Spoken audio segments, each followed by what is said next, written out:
நான் அடிக்கடி வாலிபர் கூட்டத்தில் போகும்போது இந்த செலக்ஷனை குறித்து பேசும்போது எப்போவுமே சொல்லுவேன், எப்பா உன் கையில் ஆண்டவர் வந்து ஒரு வெள்ளை தாளில் உனக்குரிய எல்லா காரியத்தையும் பிரிண்ட் பண்ணி உனக்கு என்ன வேணுமோ நீ டிக் பண்ணிக்கோ அப்படின்றத கர்த்தர் கொடுக்குறாரு.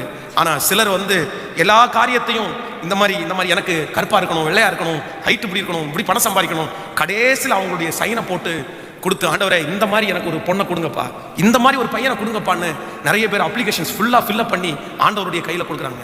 ஆனால் சிலர் என்ன பண்ணுறாங்க அப்படின்னா, அந்த அப்ளிகேஷனில் எழுதப்பட்டிருக்கிற எதையுமே ஃபில்அப் பண்ணாமல் கீழே சைனை மட்டும் போட்டுட்டு இது எல்லாத்தையும் நீங்களே ஃபில்அப் பண்ணிக்கிங்கப்பான்னு கொடுக்குறாங்க.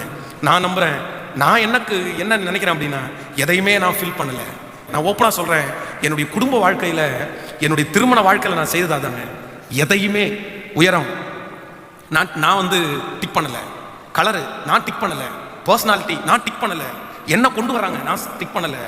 கீழே என்னுடைய சைனை போட்டு ஆண்டவரத்தில் கொடுத்தேன். ஆண்டவரே உமக்கு சித்தமாக இருக்குமே, ஆனால் 3 அடையாளத்தை மட்டும் நான் கேட்குறேன். ஆண்டவரே இந்த 3 அடையாளமும் 90% நடக்காத அடையாளமாக தான் நான் கேட்பேன். இந்த பொண்ணு உமக்கு சித்தமானால் எனக்கு வாய்க்க பண்ணணும்னு 3 அடையாளத்தை கேட்டேன். அந்த 3 அடையாளமும் எனக்கு நடந்துருச்சு.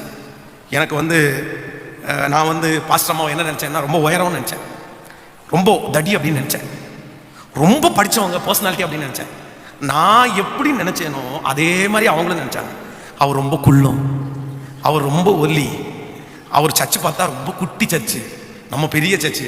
3 பேருக்குமே அது 3 விஷயம் அவங்களுக்கும் நடக்கலை, எனக்கு 2 பேருமே ஆப்போசிட். இத்தனைக்கும் எங்களுக்கு வந்து கல்யாணத்துக்கு பொண்ணை பார்த்து எல்லாம் வந்து ஓகே ஆனதுக்கப்புறம் நான் ஒரு நாள் கூட பாஸ்டர் அம்மாவுக்கு ஃபோன் பண்ணி பேசலை. அவங்க அப்பாவுடைய ஃபோன் வாங்கி ஒரு ஹாய் ஹலோ சொல்லவே இல்லை.